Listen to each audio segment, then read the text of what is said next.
Olá, eu sou Bárbara, orientando do professor Rino Dantas Medrado, do Instituto da Matemática. A minha pesquisa foi na área de análise de Fourier e se intitula por Uma Introdução à Análise de Fourier. A gente fez um estudo dos tópicos fundamentais com toda a formalidade e rigor matemático.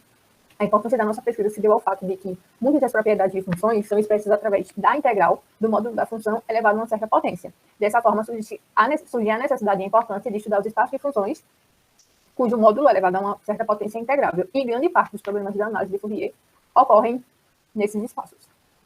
A metodologia utilizada foi um livro-texto e também as principais bibliografias sobre o tema.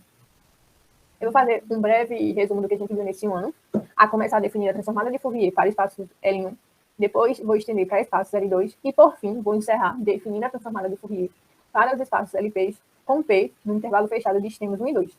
Só para a gente recordar, o espaço LP é definido como espaço das funções cujo módulo elevado a P é integrável.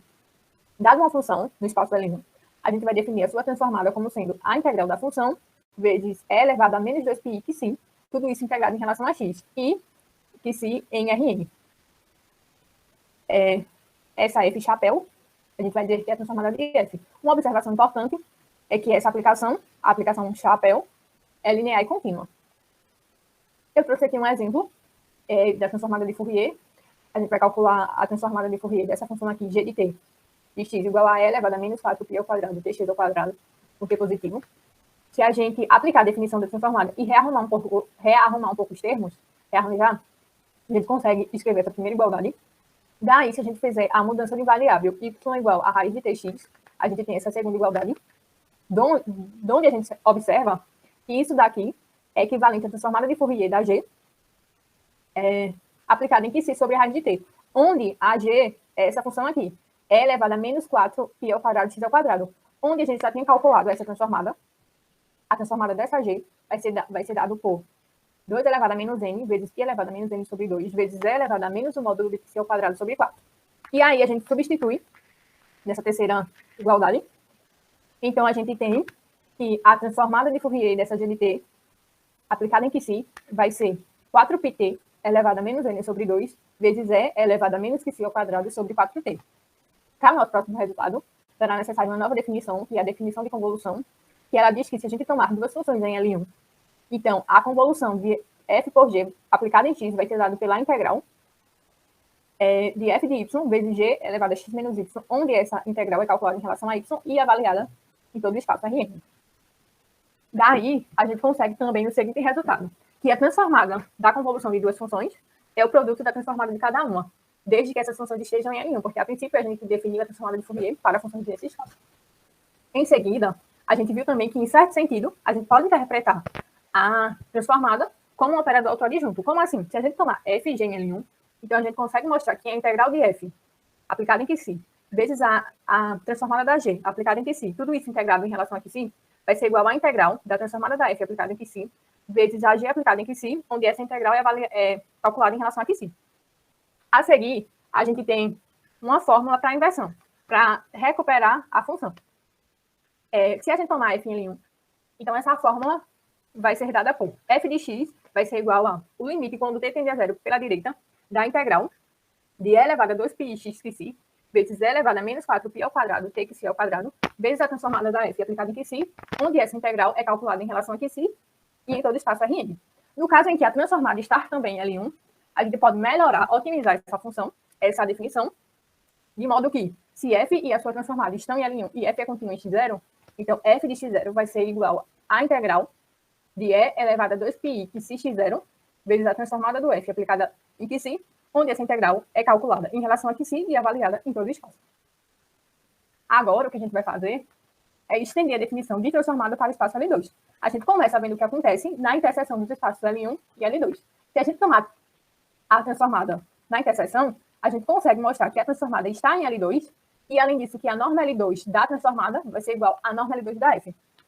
Só para relembrarmos, a norma LP de uma função é igual à integral do módulo da função elevado a p, tudo isso elevado a 1 sobre p. Quando p é finito, e no caso que p é maior que 1, e no caso que p é infinito, a gente tem que a sua norma L infinito vai ser dada como um ínfimo das constantes positivas, tal que a medida do conjunto dos x, tal que o módulo do f é menor que a constante, é nula. Além disso, a gente precisa das seguintes observações. Para, então, a gente definir a transformada de Fourier em L2. Que, dado uma função em L2, então existe uma sequência de funções na interseção, tal que essa sequência converge para F em L2, e além disso, a gente sempre consegue um operador de L2 em L2 linear contínuo, tal que ele pega F e leva na sua transformada, para cada F na interseção. Enunciaremos agora um resultado fundamental para o nosso objetivo, que é definir a transformada em L2. Se a gente tomar dois espaços de medidas sigma-finitos e ter um operador linear definido sobre todas as funções finitamente simples em X, e tomando valores no conjunto das funções mensuráveis em Y, lembrando que uma função é finitamente simples se ela se escreve como uma combinação linear de funções características cujas medidas são finitas.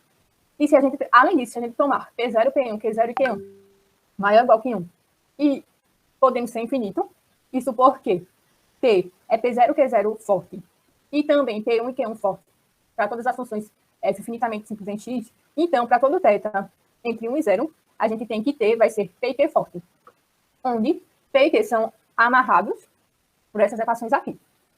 Agora, a gente consegue definir uma operação que vai do espaço L1 mais L2 no espaço das funções com domínio em Rn e contra domínio em C, tal que essa operação pega F e leva na sua transformada.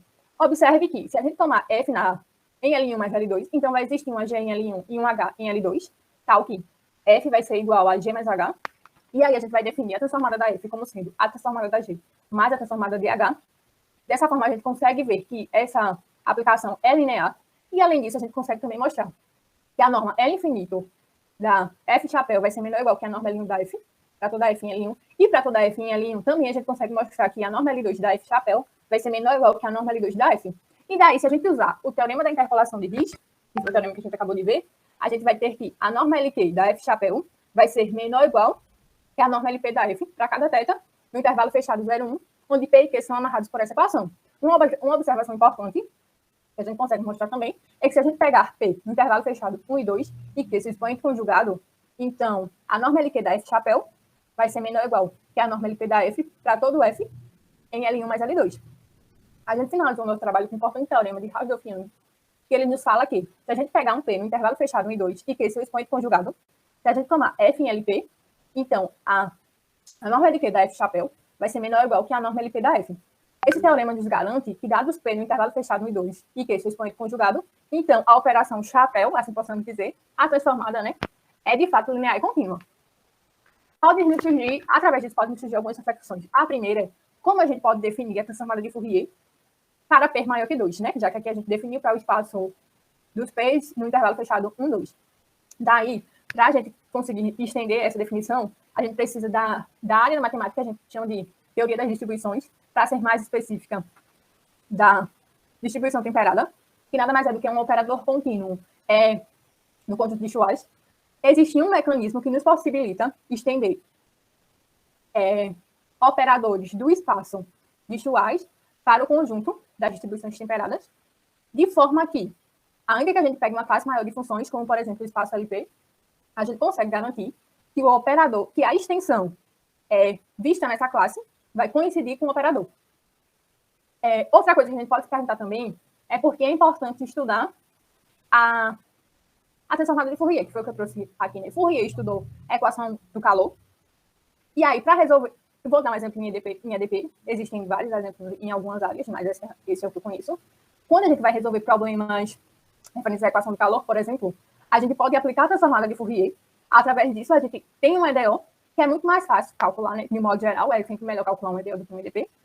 E aí, para a gente recuperar a função, basta a gente aplicar a inversa da transformada de Fourier. E aí ajuda bastante em relação à conta, né?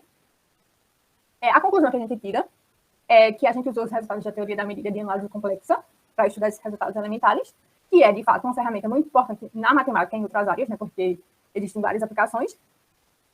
E, no nosso caso, na resolução das EDPs, aqui estão algumas referências que foi usada. E obrigada.